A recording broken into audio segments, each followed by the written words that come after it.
much GH.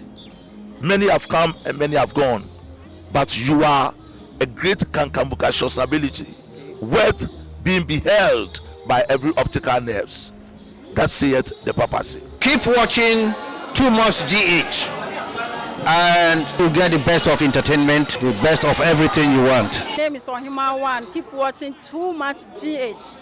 It's the best. Keep watching Too Much GH. So the best media school in Ghana there, and a Too Much Multimedia College. We say about equipment apapa. A chair for our quadri ewadisium. Any air conditioned room there. About media law, advertising, camera handling, and marketing there. And then location our Abercrombie Park Junction. Fanamba ne boasio na wankasa frɛ na obi anada wa na memo bi nkasa me frama wankasa frɛ abati Yo abusiafo ene adofono mema obibia akwa basronko ede eba Too Much GH so na munimse muniaba ekweskapa meji medwase ide na chese ensamwa edi atentwie ewo yemeyi emu eni wiase afane enyina ena chese wono bede ede eba ebebe somo ewo ye fidie kase yi eso na abusiafo ene de ya me no wo ekase yi ene chese ye video bi ababeto ya pno es number kaya na no ya wada busumi a ye woye mu ya 9 September no emu ena chese ye papa Reverend Isaac Owusu Bempah chese wono oye founder and leader of Glorious Word Power Ministry International ano wone ne mkrofo ne memua ebotwi ekokopie mu ewo konfoba agrada ni fie ana chese ni nyina ejina sem ye mami yi wo mususu anasa it was alleged say mami akwakobo enkrofo ye papa Reverend Isaac Owusu Bempah enkrofo no ebi ama chese nipa no ho dodo no de keka eye ehum enti no ena memua wo mo ehye ye papa ye asenso so mami yi ntire ne say wapa one day no na onim say mami susu de yen den no nti wo mo den no so buy no be responding to it ene na nam so ma ye papa yin so ene ne nkrofo ne chese ye metro guys wo mbo twi kokopie mu e wo hono mu atese na akwakọ ye enwoma bisi basa na nam so ma dodo na e ka se osofo panyi adie anka nwoma bisi krampo ne ni kwanse nka wodi wo hu eyeden ewram ni payi oso wo ye konfo e na wasakrade aba eye nyame emu enti hu ni se wo ne level no ensunsun ye yeden ewo mu enti nka bibi ni mpo na ohawa na wo hye wa horo bakrampo na ubebu eye wani ede egusu na ensunsun ankwankoba ne sam e ma ye papa yi ne nkrofo kokobo otwi e wo hono na no echire no amene wo ekasa de enya chese no ada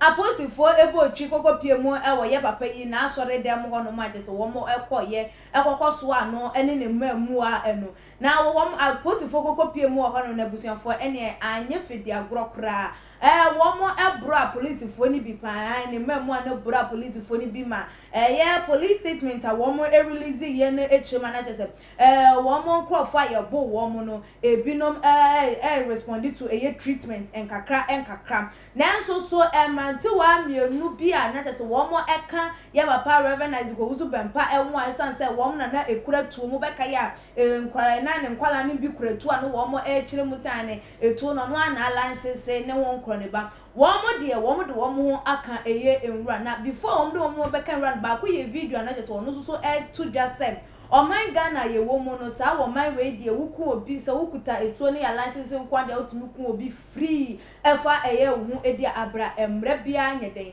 enche eye ewo enti abusuafo eno eho ensem ene ebiom so ye papa achi ya che no ne nsem a afri mu ede abanenum ena jete yesi eye ehu enkonya na enya no so enkwam mo beka ya Captain Smart onua TV so ye papa bi a wo so yes spiritualist and as a ritualist wo din sim bi bebetu edwa efa akwan ya wo bo amanyofo bi ma wo musi apemfo ne de keka ho men ne de wo no so ne ho akwakoka eye edwam tin sim we ene dodo na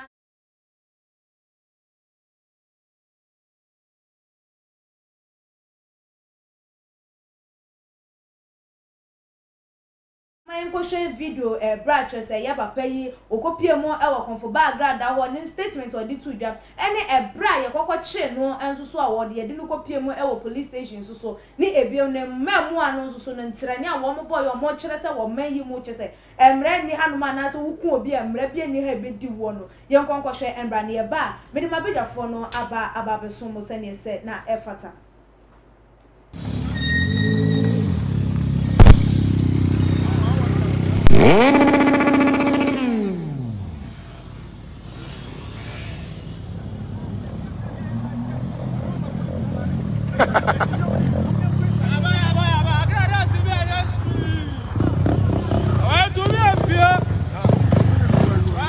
Again, feel like I'm on the way.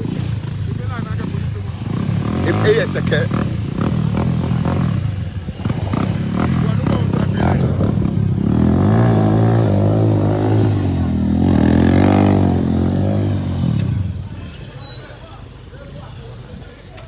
That is the real ish. If dare us not and go score free, no more here.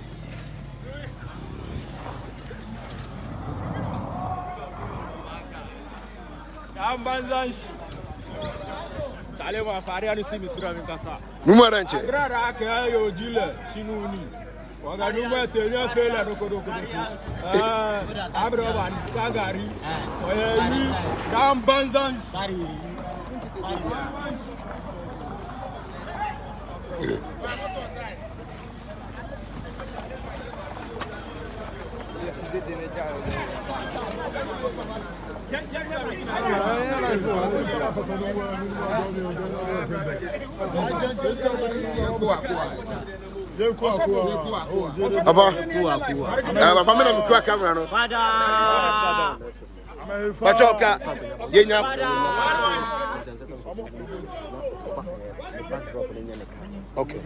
Okay.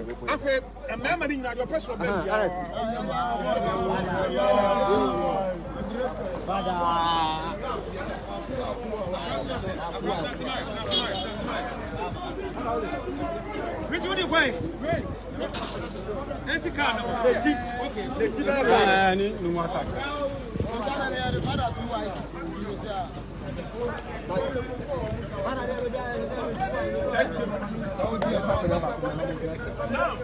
And that's right. Daddy. About your life. I bet you.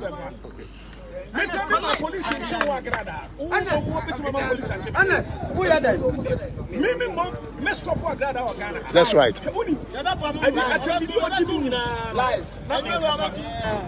But I see member of bet 20. What can I say about 3 or 4 times? And then my colleague Oslo, who was one? Or catch there, the Nippon. So I can't me say, or person for other permit, but man or bien video. And upon number 2, Oslo sign who see for my baby. What's this? I routine I miss me catch him.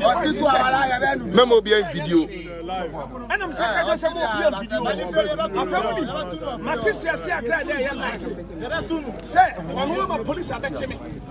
They were your police are chiming at midnight. No.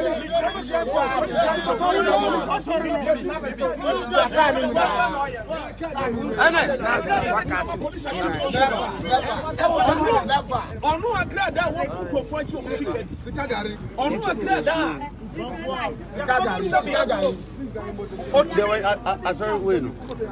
I can't go for 3 months. Or 2 4 more can't try to say, or no man in the bed. Or no summer police actually. Mimi Mama got that concern.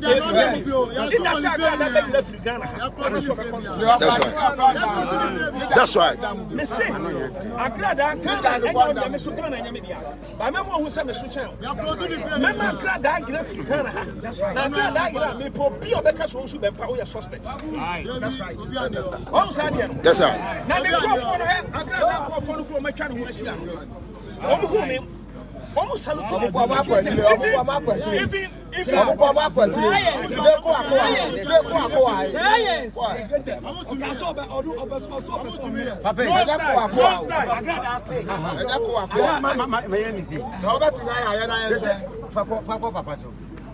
Papa Glorious as artist.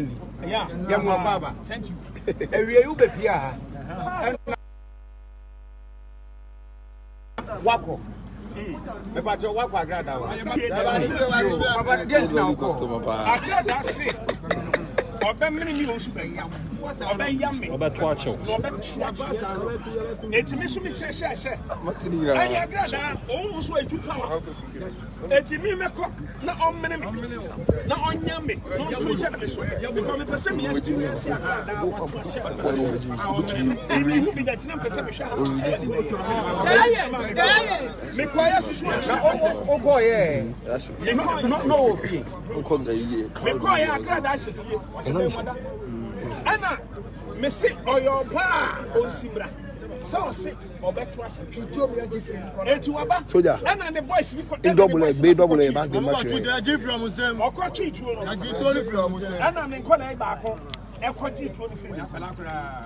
Now, and I'm catching my boys and say more. Kanya Sankagrada on Tias. And I ran on I grad asthma. Then crop on the back, so I can't tell me say.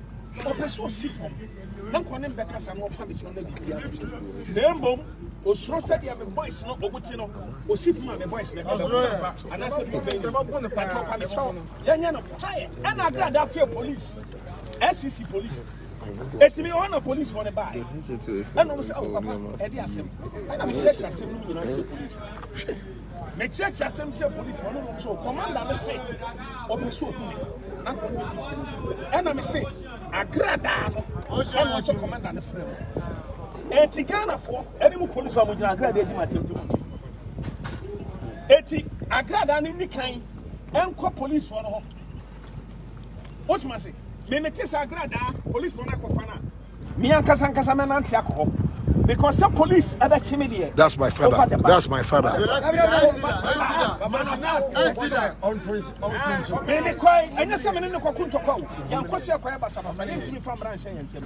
But agrada ye comfort and also a better wash so.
Airline CC to Ekutai. Mo.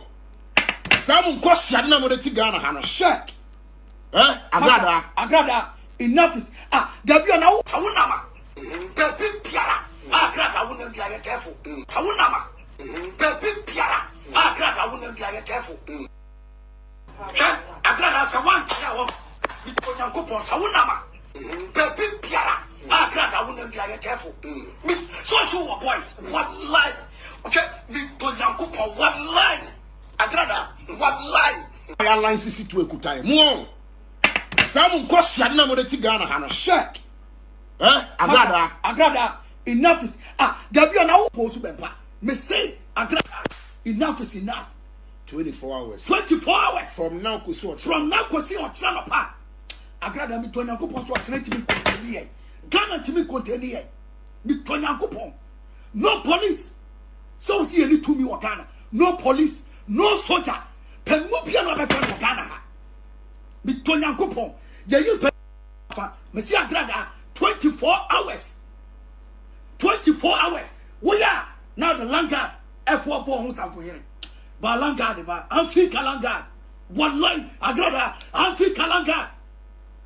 Not Amfi Kalangard, Agrada. Me see 24 hours. There are 24 hours. So for. Enye Agrada say oti enye kwasi aboa. Enwe betumi abeke bi a cho. Agrada amount 24 hours. Ewa 12 hours. If you ne ekosi ochina no pa. Brabe reply live we. But be a person you shall be ano. Ma you shall. 24 hours for crying. 1 month too much. 12 hours. I line sisi to ekutai. Mo. Some question na mo de tigana hana. Shit. Agrada. Enough is Gabriel now I line sisi to ekutai. Mo. Some question na mo de tigana hana. Shit. Agrada. Enough is Gabriel now Sawunama. Pepe Piara. Agrada wouldn't be careful.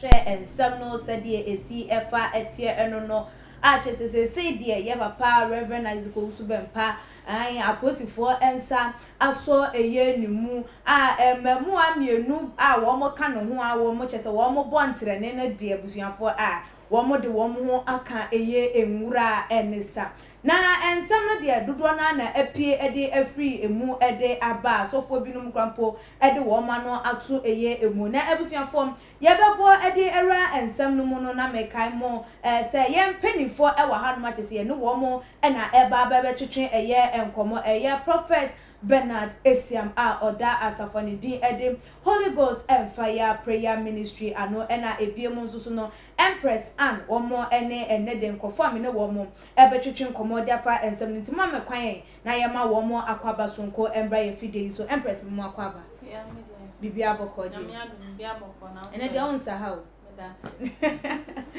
odifo mu akwaba bibia bokodi nyamia da roma ye ho de nse chokonko sure radio odifo wanya ba na we de akoya asofo yi de wo ena ebedi eye ekan wo share from the start say ye papa ya na muntu tu ye de ko komfo ba grada ho no na nanso ama enedei chi aya che no sen ena wo hu no esifa na de na betumi akade afa ho sika ma menchi a no wati fu chinchini ne benche ye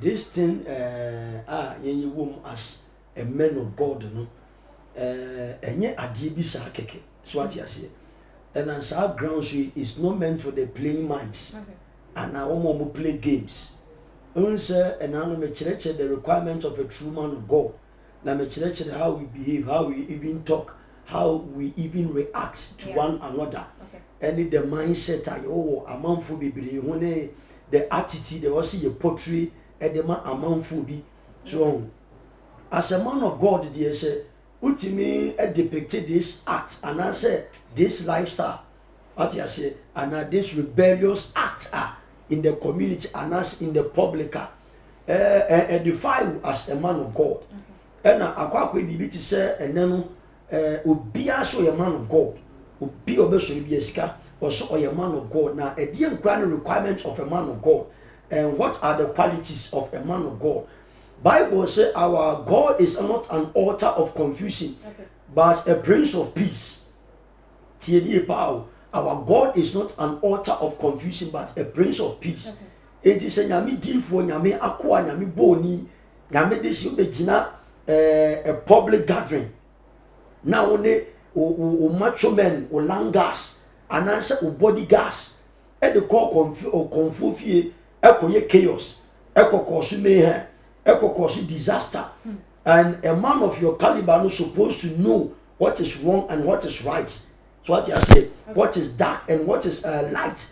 And I quite be able to say, and then because of them and the perception of the men of God out there, and category about could be a bit fra and cutting quani in antina, they say, and cutting quan, oh, him, and cutting quan is the debut. Oh, and because of this so called men of God in Tino, and then will be pushed on quite so it is true.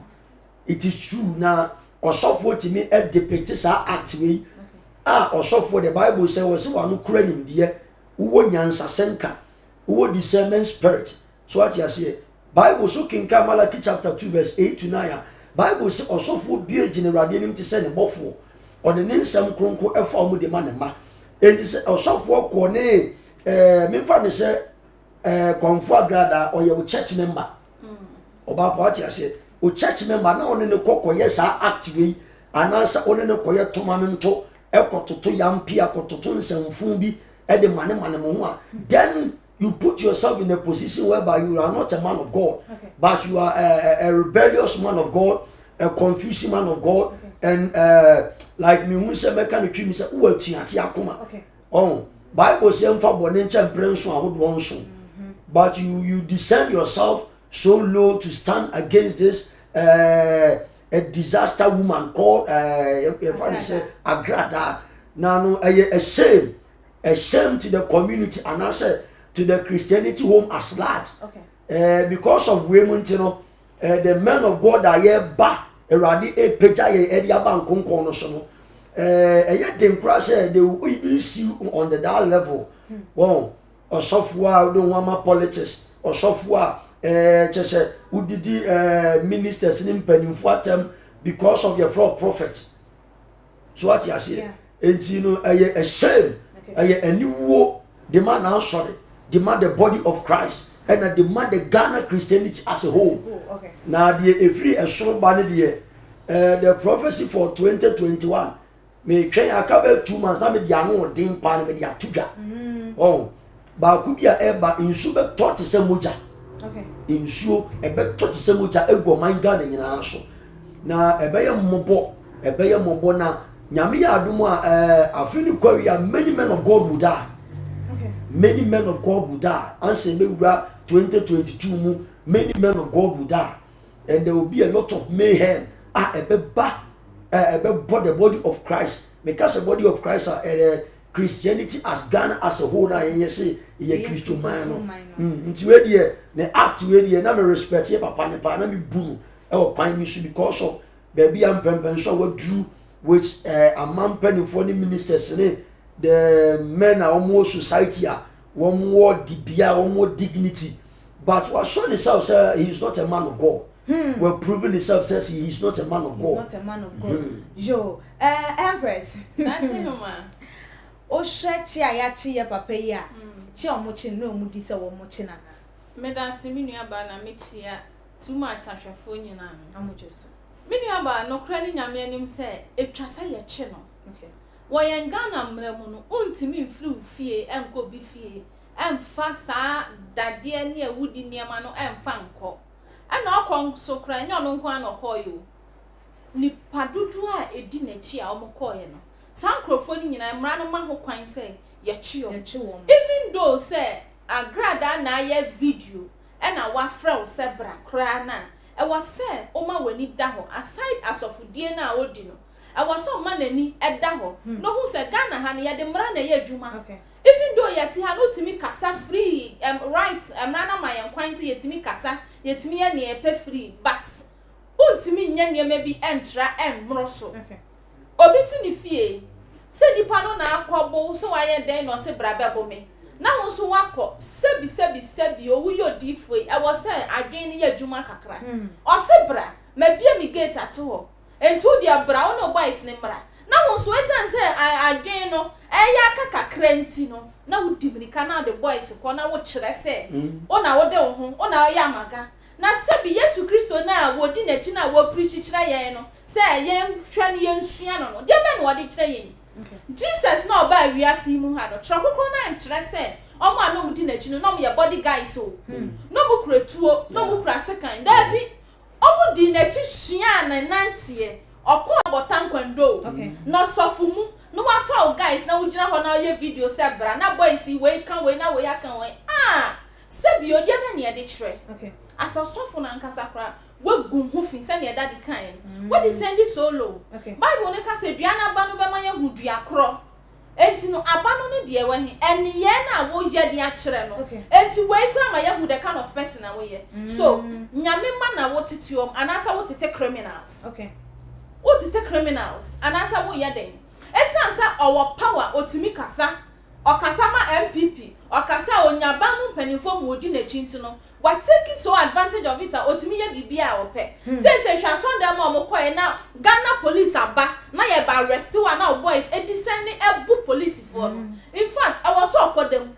me can say one politicians no enough is enough almost support to nyema bia du baby even though so be bomb pa ma obi hu ya de ma for elections ni ade no e no chese nipa no bro mra ne so omro so se na mi amiti he nka me bu police ni a kwan ya de me befa so no sa no Owusu Bempah so ade a wa ye ne yamfa ne mfa so Reverend Owusu Bempah yes Reverend Owusu Bempah ade a wa ye no yamfa ne mfa sa emra kwan ne so pepe even though say politicians ni bebre na support no e na okasa so a edu akire say no wasan kran create squad a sa wo cassette anu no an kasa yi a ye betimi ababa attack enti ene ye nyina kra ye suro si ye ka ne ho asem because me amiti hey o ba obi eni ho a kraman kwa bi ni mi gate achi so but emra no eni ni because police ni owo duty no show uniform na wa sort ne de emra no wo se eni ni enti e mana kotwam 1 year bi krampo na so ba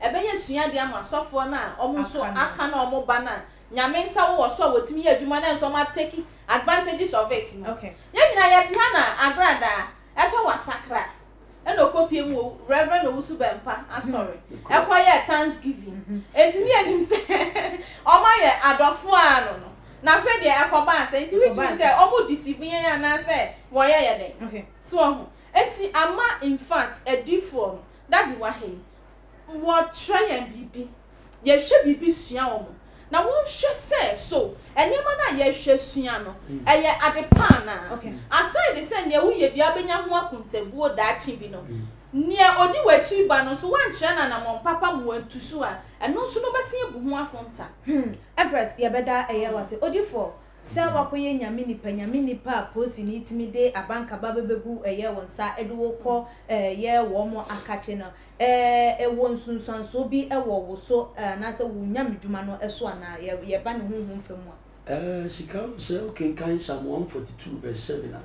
Bible say radi me kra fi ase on say there are men of God now mobile nowadays and I say the old men in the system old cabos because of ebimunyiska SS enya dibia they try to do anything in the society and now they omo te say ne type omo nyiska hwe abrabone enuma boni omo nam society ni mu a omo ye ne enuma bia omo ye boasting of their cars boasting of their sika omo nya boasting of properties but nyame so ntisa what you say onyankopon de bless wa fair enough.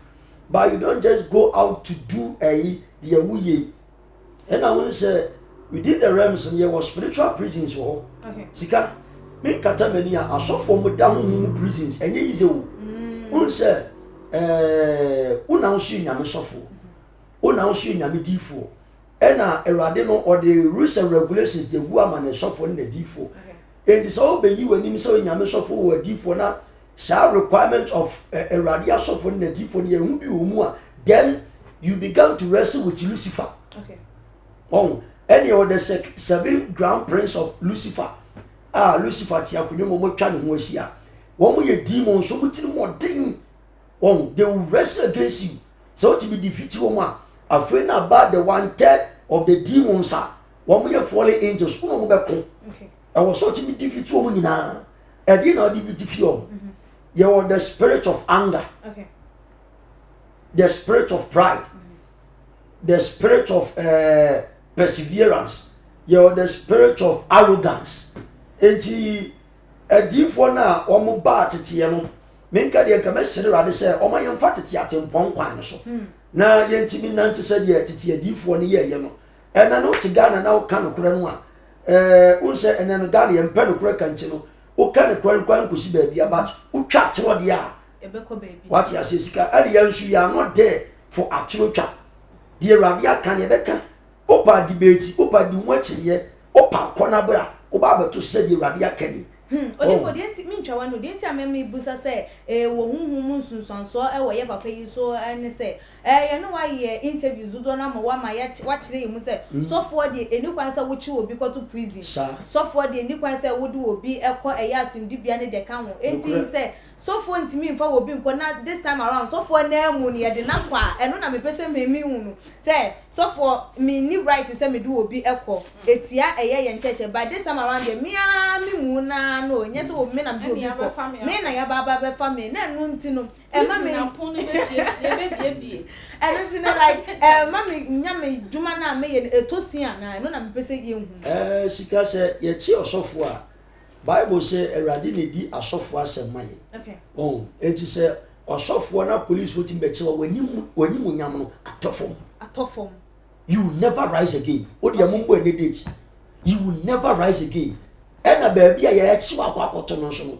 ye do koto na nyame ampata na nyame nse ni wachi a wo mo free prisons ba mo be testify say nyame nse ni wachi pa na nyame wo mu ni wachi a you will never rise again ye che Paul ne Silas tu afiase it took say womu bompa ya ma asafo mo so bompa e ama nyame abofo ekowura akoyi won busa se Paul ne Silas to mo ye sakasaka na Paul ne Silas no mo ni langas any hoodlums enenam debi Paul ne Silas to mo nye basabasa no mo di nyame asem no kura asem no e no mo di nam enti Bible say e chi Paul ne Silas no ye kumbi ada asafo no tie ni gina bompa e enti busa se papa Owusu Bempah wane kwa akogina ko bompa ya man o ma dwane what you see enti o mo be bompa ya mo dwane dia eni dwinya man hu and every prison in Ghana there are strong demons okay right prison bi o Ghana bi are demons and you mo pe o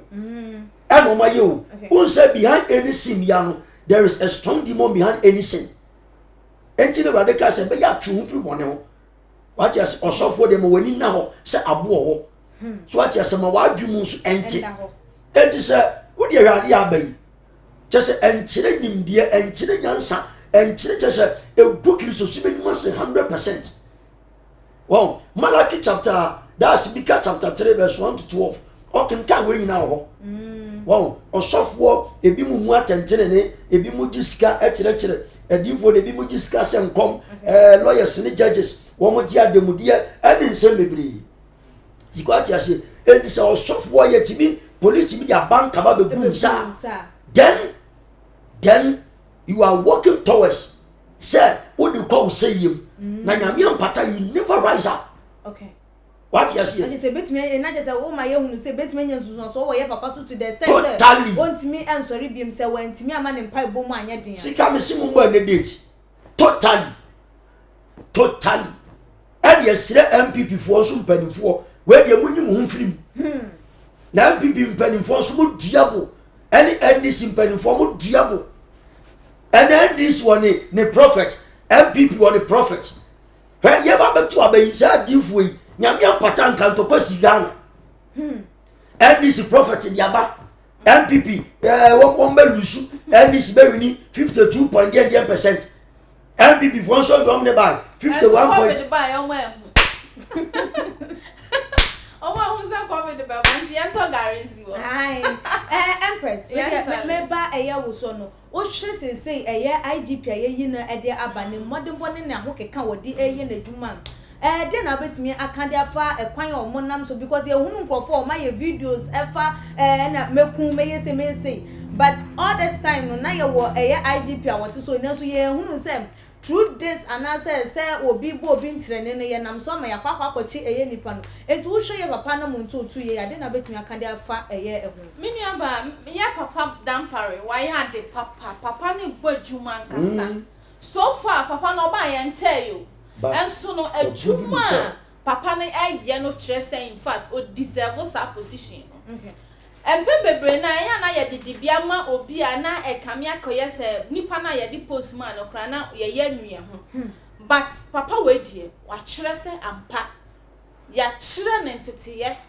na entitiye no so odi ye adwuma ene sen hwe ayi ya reverend Owusu Bempah die bae ena wama ohu se action na course no ankoyie enti no kwesi na pa o ya sorry na no say hey boys come on go and arrest the man on so say mra no ne yakwakofa no de na be enna na no so ne akot na onua FM onua TV ya ba so ntu de na ha enti na no nyina kire say man no opadwuma na Ghana for momia support no ne amfa rehye mu hye mu say in fact ne ochechire aboa no ono ano ye den osane no enti so wa chichire ayamo ano ne kodu bro be sane so ano ye den no esane because man no in fact why yade nti o hwe ye chia wo ma chini ya ebetumi akwa wie baby say ye de asotwe se fata ebema ye papa ne memu an because memu anu de mienu adwane o ye becho penina mu kra ya doa no na mo kola ye na hefa no woko ahefa no obeko Ghana oni baby kwa go adwane minua ba adi se ye ja ye ka se asem no ye ndi akire bi okay but so odi akire pa de na ye becho unsa omo krampa proof say papa no mo di na chi no onti omo nchi omo we trust a man wodi na chi keke esam bibia wo bedi nti kakra beko wo yem eno ti no wodi Reverend Owusu Bempah echi no sanka ya de a wo gidie bi woni mu na powers ni ade ye wo ho no na wo ye kan na ka police for by hey boys na ko ye say ya na police for na da ne ants tatia na no ne who say yes there is fire on the mountains but when it say to me be seen to me be okay asase so to me na e wo ho na no so ye adwuma to me succeed sam to me be ma ene boys yi atimi adwane na wa wo hwe o run for life o wo ma wo fie o yere nso wo ho enti hefa na wo ko wo be eden ya survive enti we chese ne odi eche na emmoa adenti na won sesa wa brabo na wa wo nya free na say ye declare wo say wanted by police we busiane ni mu ase na ye ensem no ye nua be match so no so ye journalist ye Manase Azuri Awuni wode na no tumu na wo kasa na na chese wabo apostifo na basopa I've read a statement from the Ghana Police Service that one of the untouchable men in our republic Isaac Owusu Bempah is in the custody of the police with three of his accomplices. Other accomplices, the police statement said, are on the run. It will be a great sign of progress when we get to a point where lawless people cannot threaten the lives of others or act with impunity because of their closeness to political power. The IGP and Ghana Police Service must be commended for acting on the viral video involving Owusu Bempah and his associates. Wonone eyane nsomo de to edwana just odi form. Yeah, wo mayi mu na kamia kwa yesa say ye papa yi or do na nim say oye lawless person because through the Manase cannot say it's the point like progress aba to the point of say obi oye lawless ni yetimi aye de aso na say ye nim say nipa asumasi oye lawless ensu denti na obi antimi enka na asma na say aposifo entimi act on nyoma no wo ye no so enchi no sika say because of one empanimfo bi assign so omo semra no international say no obetimi adibone ba wo do ho bo political party bi ana no na me say sika say ene no kure ni o man Ghana okay so ati ase ekoye different person oni asrafu ekonto ka se de o impress kaya hwe enka Ghana nke na wetimi abu police ni enka be hu de be ye wo man ni ba hwe se anye omunti no so ati ase e call your mumu nipa because ya papa Owusu Bempah say one MPP mpanimfo ni bia ne gurus na ne move na tu akwa na tu so akasa mprem bebere enti expect ya papa ayi kwakwa na so be ka we nso asem so mu bu atente no mu the right judgment at the moment Ghana dia wo mo nka we hu asem mesika aye mamenkin kan scriptures kakra aye 1 Timothy chapter 3 verse 3 o say onye saduam onye pupo so ati ase nyame sofo bi enye pupo ye ka pupo rebellious entokwa mayo han me fi mani ase a kire momfa we ntwa no momfa we mo no nyame sofo bi eni bible mu ye rebellious okay in Matthew chapter 5 verse 1 kwa o se de o mo pento kwa nso de mfiri ye wo mo pay ni ngwase but mfiri ye because of there is a spiritual battle ekoso Lucifer abofo ni Satan ayi nyame abofo ekontokwa e de amaye so what you say enti no nso physical no be sunso ho akra ho se de be ya yinya ho asemi nka enti se osofo ko ye rebellious ko ebupo ni achi wa kwa adwa mu dia and the law must take its course and lawyers the judges so ma betina so no nyame o hweye nyame o hweye empress yeah video na circulate na say video ebebeto abonten na no ada na chese ye nuanu mu a wo mu de wo mu akanwura yi meche ye papa ne mamu amienu a wo mu de wo mu akanwura na ba ko etike mu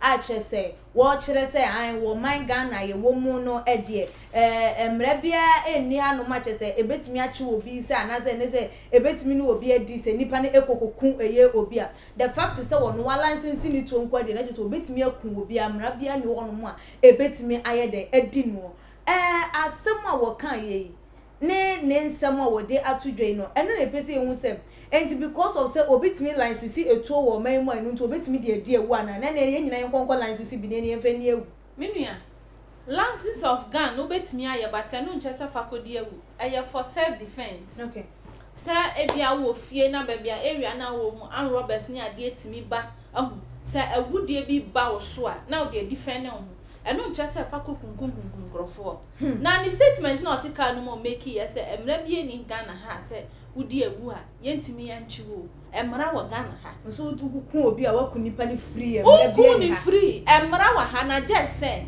omo bua manka ye de mra ne be ye adwuma ne na bi mu aton wo ho ama enkrofo bi mu entina ma uhu atentene ne no se so free na akwa wo police escort e kai bi wo enu na me ha eni kwansa nke basa eni kwansa e basa menua hwe Ghana ha wa hu asofo yi a omo asisi asori dan a wo ya asori se area na asori ni wo mu no asori area no mu fo no ye right se wakasa mu disturb wo mu peace enti ya mprema mu nya asori okay oh yeah yam prema mu nya sole baby Owusu Bempah ko gina ye wa grada fie reverend ko gina wa grada fie ya ono no ekoye dede ne boys aside agrada de na se ye de sa charge ne bona area mu fo so betimi abone charge because what threatening omu peace and afenso omu nkola akra wo area mu ho was at risk because what to pay ya ebetimi abobi wo ni fie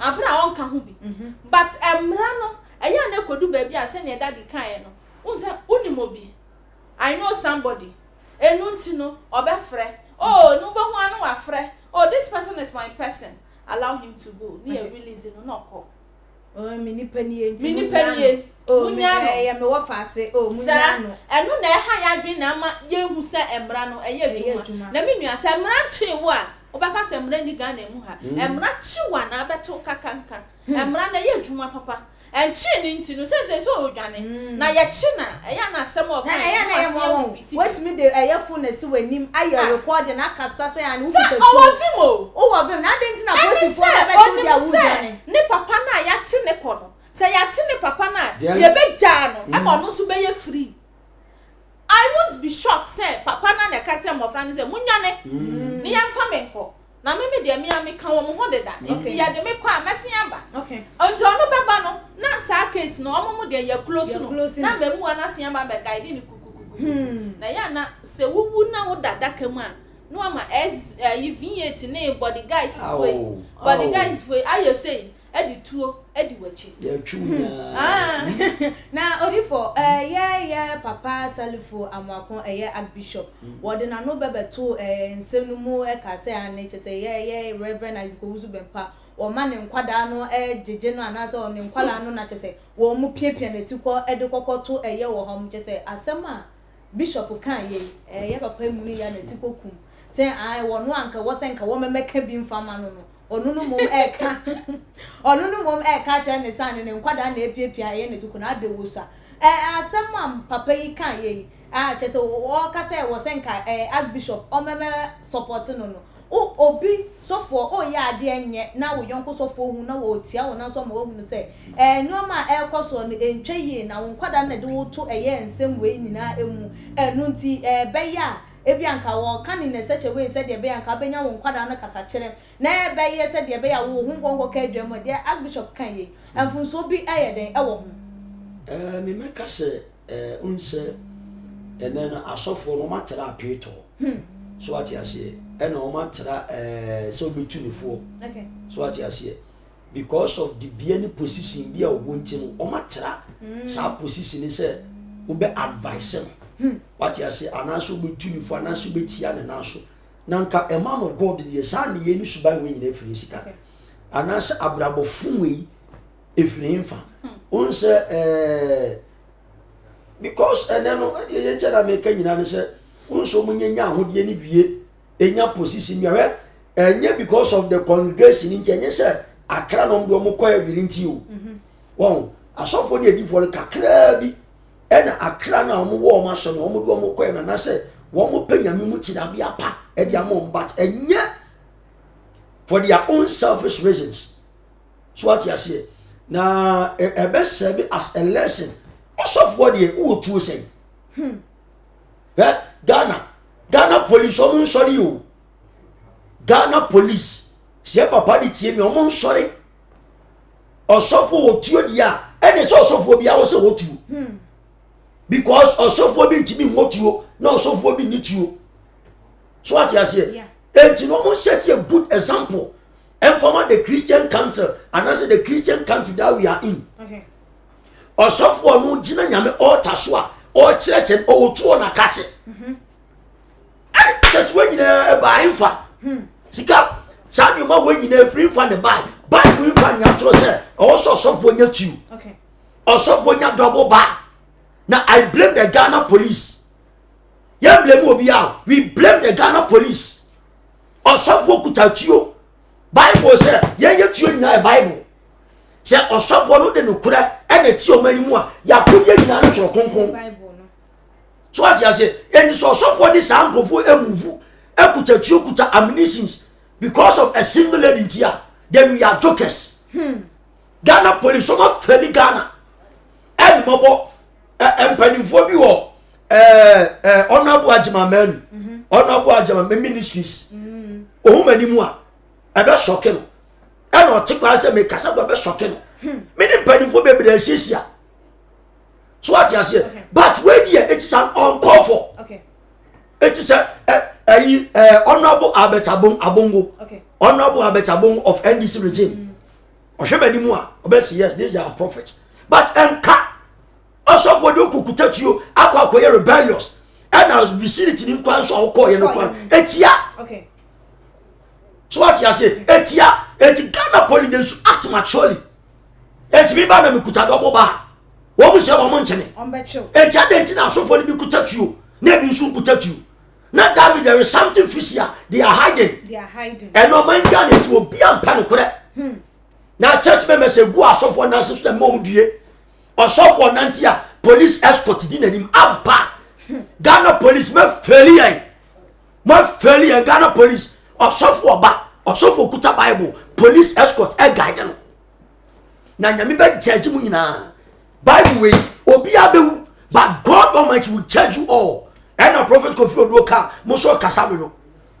o chesha osofo de ye preaching the word salvation ye preaching kwaje o me preach saba mitimu kro ya to mikrom mitimu ya bompa esa na ebi mu na mkutatuo di nkwase asam wo manim ene ya ewo mu so maka ye chere ye wife to ne ye chere enkwasiade e wo manim age o ma we mu nko a so what you say e ti so sofo bi kutatwe wo se asofo mo ga ne yo se nhwenya tuo ni bi ayo e wo se nhwenya tuo ni bi sa osofo no bodyguard ya osofo bi o ga ne bi o se nya bodyguard okay because you are not saved anymore so what you say Bible say I am father God is an author of confusion age we mu nko a and we blame MPP and NDC we blame them politicians ne ka we blame them okay because say amadu komuni prophet MPP ni NDC muni prophet asumdwe baba okay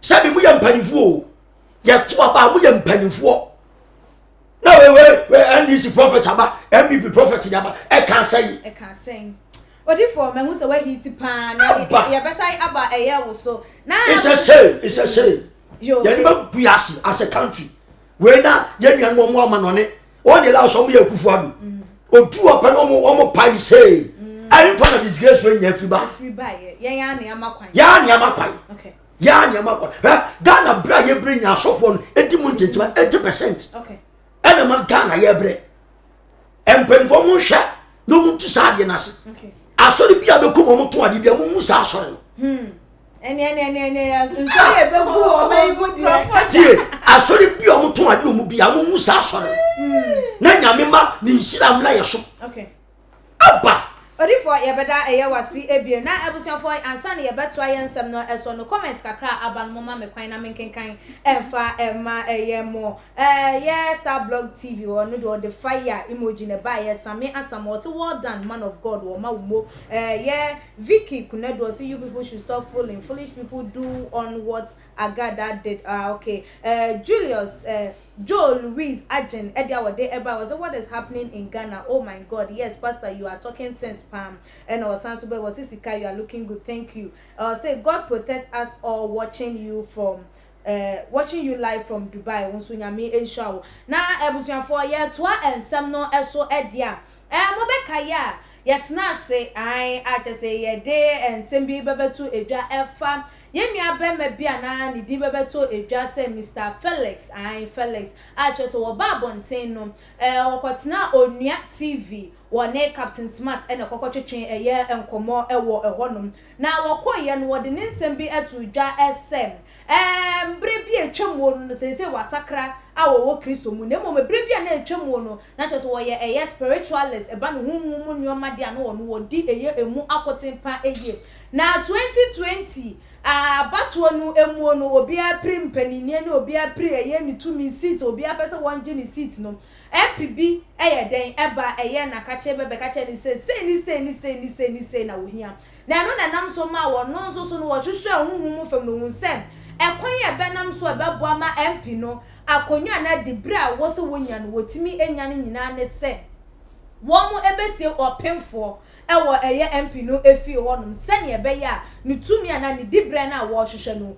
wo benya ntia no na nam so e ma chese ne wo mote wo mugu monte so kokoche wo pemfo ana chese aka boso me ba ko ana se mienu bi na chese wo je na wo mu kokoche no ewo ni mu no so tie no na wotena se ebra wasesen wotena se na se Christmas afofide yi baba bedru bia na chese wotewa no wakai wosi and unti ama Christmas crampo enye ni do because Christmas nya dru pem na ma me no ho adwen ba be si ni tirim se ebre bi se ya e na wukum opemfo ene ba eno na chese ma ne nam so bebetina TV so ye dey e kan ye se politicians no waboa bi no pa eye ama sa nyoma we ba ni nipakum ne wudi akokoso no ndia wono na waye bi ba wasakra na ebra wodin sem we bebetu edwa no yanso so ye so mu e ma ye biebie ense no ma ye sofo Prophet Richard Obriya boa and to just say ye nipa no say wasakra nti ye ntimi nya na hwe na mom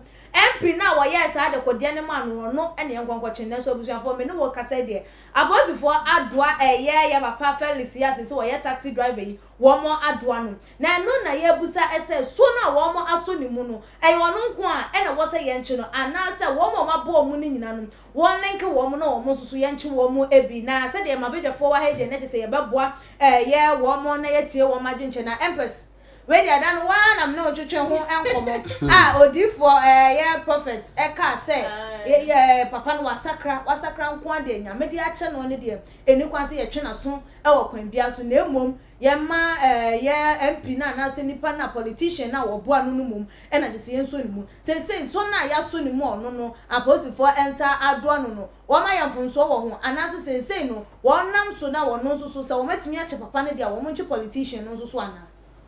Police for no so woman so brandy no de ne kwan so no if you say a wood no die oba tan ne ba center for me and san na say no man nsia oba be wo no ye ni bi anim no kra na enipa dodo nso a wakum no say nipa no nyina ye accountable to the state ye man no o man no e wo asudie wo say nipa dodo na wakum no ho enti na di say ya twe na so na no ha ya metena ka say wo se ye kye no na ye de ne fire ya de mpa no hu say yes ena omo call ne nchen mo koye sacrifices for awudie ni nyina so no e wo se wotimi e follow up issue no na omo timi chi sankrofo ni nyina minister na odi opimfo ye akwankyere ma na ene odi anya position wa ba mu a odi ska kese ye TV bi mu some minister no so was say ye no because omo mra ne so okay even though no mo bua me ye shamara no but omro so okay enti was say ye no sa nipa no enso bi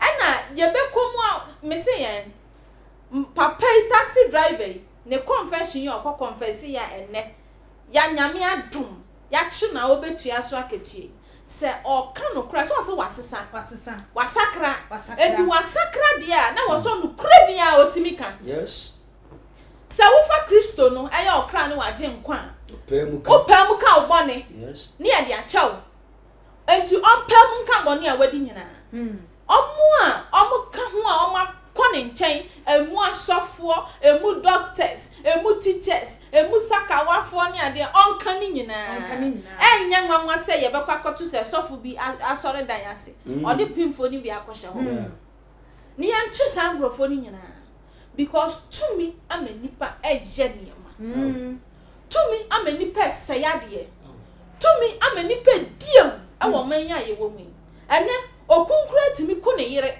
oyire kura timi ku ni because of to me okay to me enti police for no omo ajade na se se wo omo kire se se se adura na parade o wi adam parade in fact man o kire se in fact obabwa omai no na onko so anya ne sa onipa bi o ha ahase no ye ne fefefe but ekwa wie ya na eya ade egu na ohwe se onfa ne ho nkobata asofo bi ana se mpanimfo bi abeye ma se obedi no kura ni age ni post ni kura free ni nsema ondi no kura ni age free ni nsema it's better than say obeton wanu onyam no china bi nipa na oboa wo no ohu akokire wo a nipa no mo be kan wa hyamene it's best odifo ye hwe yes say aposifo ye papa dampare na ho kekan ni dwumadi a wodi se de ye nua bayi ke ya ebi wo hono mo ahase ne de se wo be ye sa so me ye ama che se ya boma ba so afa be kwa wie akire no na nioma eje eye ensemo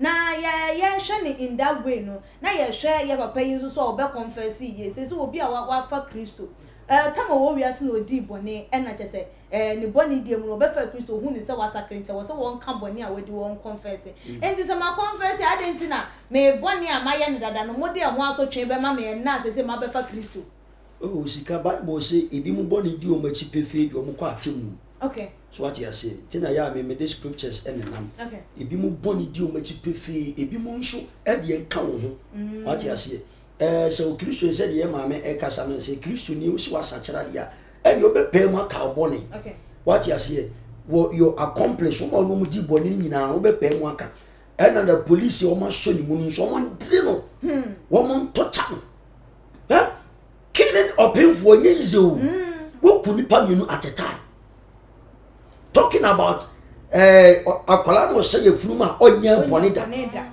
what you see twa ma me ne pe wo twa akola ne me because akola ne hu mi nyina agina ma me na ho me so etu twa ma me ne me ade na akoye rituals adiama honorable say minister kro I don't know me I don't trust any honorable because enkophobia no mu siesia no ma bi o mo ka kire me some years ago ntini I don't trust any of them okay so what you say me nto aba me tiwe me nto aba so what you say talking of would your painful about query returns and I'm Gina too much Casa said a painful more than S. Debbie meant to Abada. I can citizenship. Debbie citizenship account. I don't benefit any goods from them. So what I say is all about lies and fake news on many ministers are telling us say they have no tenancy. So what I say, it be make us a young channel, your channel so as young touch. Young touch one minister now or one. Minister, I was the fun and the Ghana machine Ukraine.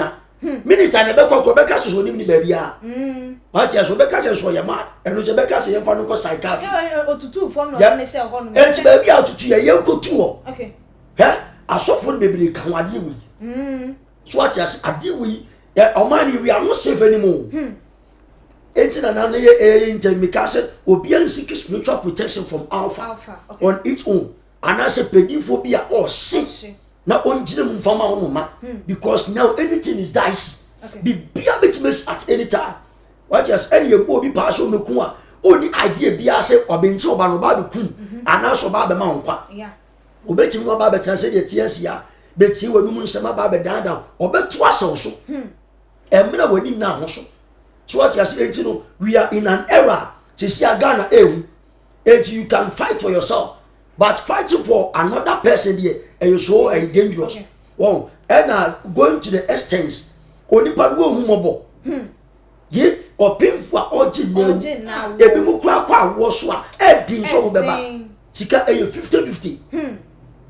Now or pim for a mammy on could try to monkey sim quantum. Charity. A yakola for mammy a chakola nine and the choir rituals. At dang. She got a Ghana we are castle, a radia castle big time. And now what you are enjoying, individuals, Biabra or mobile, are a sure any radi favor. But Ghana as a whole now, we are cash. We are cash. Empress, who want to say, yeah, opposite for say. Because of say kwanya wo mo nan so mo ye omonyo me ebema enkofo kasa yemu anan say wo omonyo me bi wo ho no wo mo ntimi enye den enke bi because obi wo ho no ma wadi bone wo so won confess say ade ni sisi ni so ba wo be kan ye baba be che no enti na wo be kan kasa boa e de aya de ahye ne yem enti hu ni say odo say ekwan bi so no eboa be ekwan bi no so no enya de say e de wo ha nso so beba yeah me nuaba police for na adwuma na wo mudi onipa bia wudi bone utia soka okay ni otwese kan yo wo se kan ya no okra enti no bone a wadi no wo kan bone ne ya de atew se ko na ne wakunu no se bi obeba se oma but I was say ya punish na aye asuade ama obi a ono nso no pesa ofasa kwan ne so na we no emma eno nchese obi akodi ewu a ontimi nka ne bone ana se minia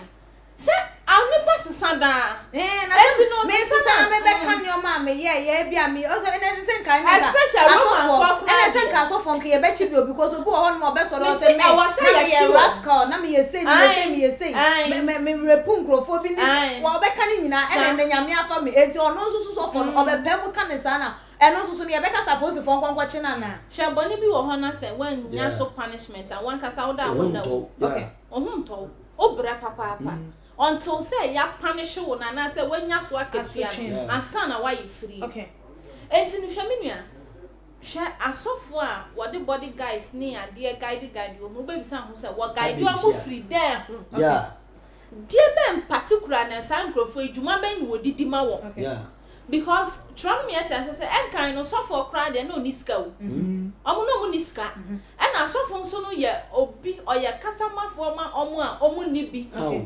the poorest and omoye osofo adamfo but then won is car ntimi men sofo adentia sa niema we sumasi dwa na wodi no wo hia abrane de omo di sa sumasi dwa yeah mo broni ntimi nkodi sa sumasi dwa ade so bi oye gent wa jimi na ne body ni gina susia no de wo ba wo na ntimi nwane birim no wa chew no de wo ko enti no sa wo confess police for ade omo ye no wahu eye good say yeah anka sofo kra mostly no nka won ni roman for no nkleke me de ka me nko anko rada mpare Only Roman fathers no enya duma. Oh there be almost so secret. Omo kwa ne kan. Omo kwa we secret. Asa kwa ne kan no kura ni na na oka. Omo secret. Enti sanka utimi gina petemu eka say na maja. Yeah. Na ye de so asotwenye na ye de amam. Enu bema obi a opese oye saade no. Na we chai na ni baba no. Na se yetena se obi akoku obi no abetena radio so interview na waka na go free no akotena se no wadidi no waka. Enti no chese na no momu man chese ye ma saade no akosoro. Ene ye ka say ye chi ye na chese ye be chi ye nkofo wo mo kotena na 2 TV so keka on sem for they must be arrested. Some profoni Some profoni they must be arrested. And yes MPP omo pass what power ntino. Papa betina hwe de am ye secret things ni demonic things am ye. I was saying that police will be form ntem. Never papa kwa na oye program o se a police form na ne ai. O be nche de ye nche de betina radio station new TV station de ono de ne ho nka dwam. They must be arrested and questioning. Okay. What you say? Koche ye baby also mo koye say. Now the akoni aye. And you wo we ni ani ya take you responsible. Okay. So what you say? And so baby you say me na me so for we say, ye koye say, ye and ye den. So what you say? Now so for so na court, da be na court, ye say, na ye den. Kona koche what you so say ye papa dan pari oni akire. O ma the men si ni akire. Na dey asotwe na dey amount. And ye Ghana be there. Empress we dey nkomodidi no eba eye na wie ya nesa afutuo a wo de ebema eye emabunu na ye wie papa so de ne de atwa etuo. Afutuo a me de be ma me nua no mranti afi ya mosiso amogba ne se. Abrapo no enye enu ani o. Ne ye hu ni ne no. Ne wo ye nim no eso. Etre ebai esin ne ne ye hu. Enti so wan to bo a unkom we are no unkom na fe so mesra asofo nso se monhwem hu ye na enipa dodo a mo se o mabrabo that mo betua so ka o pay for it enipa dodo a mo se o mabrabo na mo convince nipa ma ema nipa ediewu na mo chinkrofo japade ani ade afiri o mo nsam no ma wie ye ba makoma no bia benya ne de ade bia wo beje no da Nyankopon beji usu ahaban no nyame no onyimi yo wa ma mo mre na se mre ne so a na wayi da bia si ho na wo da ne so a na abete say yes se na enoko ye bi wo ho ye je Empress no prophet ansa na mama wo de no atwa eye eto no ye comment ni bi abayen kenkan na ye mfa enkom ye Joe Louise Agino say God protect us all. Okay, as en makan adobes mako say end time is here. Yeah, upon so the other say God bless you, Pastor. Star block or say they both fake. Yeah, Amudu and Star block or more de emoji fire and the buy Joe Louise Agent or say I'm afraid as a Ghanaian now. Yeah. Why? Yeah, Star block and studio the boss. See you lady guest is wise for Empress will be bo abaso how say why do you Daniel Kweku Aqua or say what is happening concerning rituals and rituals are only in Ghana and for Ghanaians, not for us in the United. If the top officials will be sincere, do good job, things can change. I want to so at the no. Now only for say they are akoswo from papa yi Reverend Owusu Bempah di besi nua bema na papa Felix cha ya cho wo mo no den abeka dia cho aposifo e na ebiem nso so timamufo wo mo ehwe osabre na do achi akwan no telephone number enso apeso amaye me da wano ase odofo era yi wo mu no maka kire say dice as a man of God timi sore so rebellious.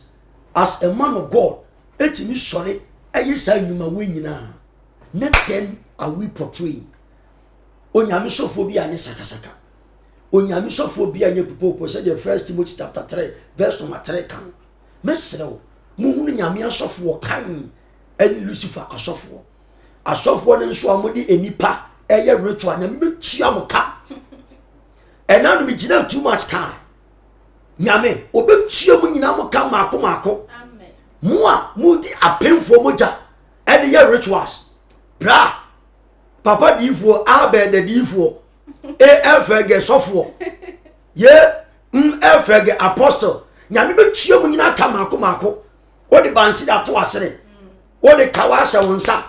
Cross it down come 45. God will punish you. Mamenka, my soft one, no panino, he's about to die. Nyami chire, na we yache na difu akronkron. One man of God is about to die in Ghana. Very vibrant, very rebellious. Now we are waiting for the appointed time for Alpha to take that fellow. Mesrew. Eye nyami ya adom aye program bi wo Danshuma. Eye Beauty City of Zion International Ministries. Ewo Danshuma. Our location was Danshuma Glife Road. Yes, start here 31 days. Okay.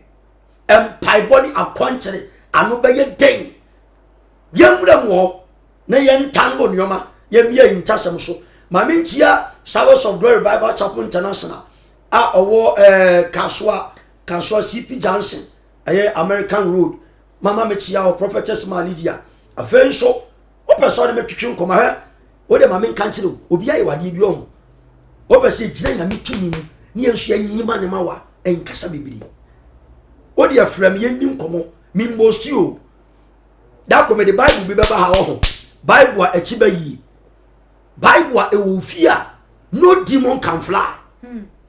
Nimfa mahada na ebe mu nyina nwanwa connect to the right source. Yemfa nko gina tumi nanim. Ye no nkunkun dim komo emfama wo. Ni o saw to the realms of the spirit. No one can harm you. Me na mo abeti ma reaching mo shini.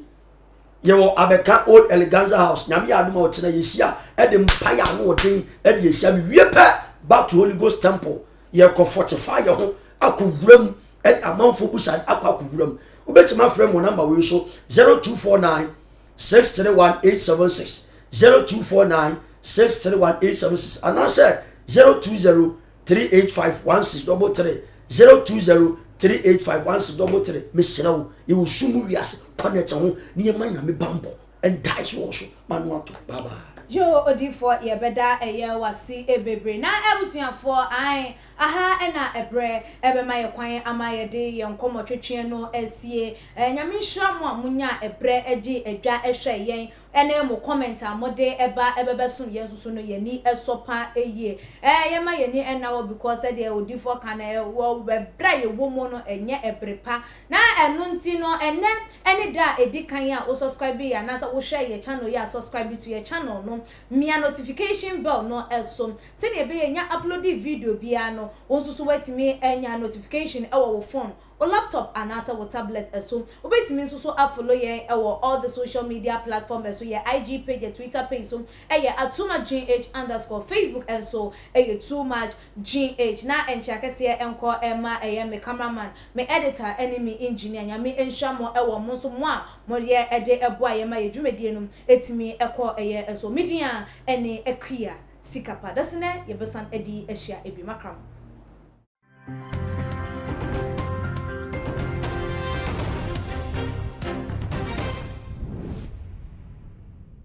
Too much GH. Many have come and many have gone, but you are a great Kankambuka ability, worth being beheld by every optical nerves. That saith the papacy. Keep watching Too Much GH and you get the best of entertainment, the best of everything you want. My name is Ohima One. Keep watching Too Much GH. It's the best. Keep watching. Theophilus Anani. So open the best media school in Ghana there, and you Too Much Multimedia College. If we say about equipment apapa, a chair for our quadri ewadisium, any air conditioned room there, about media law, advertising, camera handling, and the marketing there.